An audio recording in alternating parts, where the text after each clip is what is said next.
In this video, I'm going to talk about 5 parent volunteer tips. I've applied to 3 primary schools, first to Chongfu, then to Northland, before finally being accepted by Anderson Primary. I've made some mistakes along the way, so I thought I'll share it here and maybe it can help you.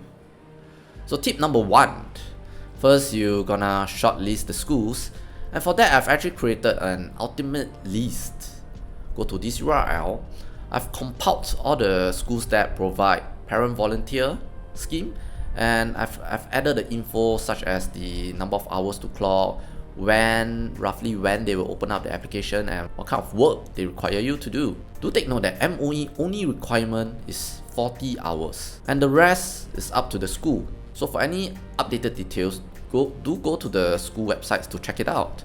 And then if you have any info that you can correct sgschooling.com, feel free to reach out to us. Tip number 2, you have to know when the application starts. You can then apply early for those that opens early and then hold on to it, because you can apply to multiple schools. For example, Chongfu schools starts their application first, followed by Northland, so I'll apply to Chongfu first. If I got it, I'll hold on to it and then I'll apply to Northland. And then if Northland being my first choice, if I got it too, then I can then forfeit the one for Chongfu. It's okay if you forfeit, they will offer it to other parents. And the application starts 1 to 2 years before the P1 registration. So if you have a child registering in 2022, then you have to look out in 2020. The schools that starts the application earliest is St. Hilda, and wow, the work they need to do is also quite a lot. As a parent volunteer, you have to work with them for 2 years, every week of that 2 years. Tip number 3, when you're filling in the form, do state any special contributions that you can make other than the usual traffic duty and stuff. Because one of the mistakes that I did is that I didn't fill in the other contributions for Anderson. So when I was actually rejected, I called in to tell them that actually I can do more like building website, mobile ads, because that's my specialty. And then you're saying, oh yeah, you have told us earlier, because they do need someone to build the e-open house website. And luckily there was someone who dropped out, and so they actually gave me the PV placed.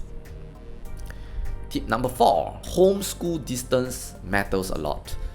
So if you're planning for your house, your PTO, do consider check out using the one map, because when you're applying for a parent volunteer, most of the schools will need your NRIC, and then they will check whether you're staying within 1 kilometer. And the mistake that I did also was that I didn't know that they're going to filter by 1 kilometer. I was assuming that they are not looking to distance, because when you look at it, phase 2B is not just for PV, it's also for grassroots and clans. So for grassroots and clans, right, they don't actually look at the distance. So I thought, why should they do so for PV? But as I say, this is all up to the school. But there are some schools that doesn't look at distance. One of that I know is RGPS. They actually need you to submit your CV, and then you need to write a proposal, and then they'll filter by looking at proposal. So in other words, they're actually they are filtering right by class.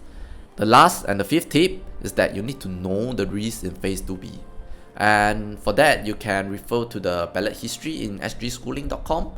Use that as a reference, and then you can decide whether to take the risk or not, depending on your risk appetite. Take Chongfu for example. In 2021, in phase 2B, they actually only have 34 vacancies, and then there are 52 applicants. This is actually very oversubscribed, because that means 18 parents will fail to secure a spot for their child. That is a 65% chance of getting a place. To me, that's a lot of risk to take when you have contributed 80 hours to the school. One reason why there are 52 applicants, that many in phase 2B, is because they are taking in from the parent volunteer, the Hokkien clan, and then also the grassroots. So these numbers just adds up, and I think it's an all-time high. At the same time, the vacancy is an all-time low. And one other thing is that when it comes to balloting, the one staying within 1 kilometer is a must. For the last few years, say Chongfu, they are always ballot. When it comes to balloting, it's always only within 1 kilometer. If you're outside 1 kilometer, you are definitely not going to stand a chance. Okay, with that, May the odds be with you, and goodbye.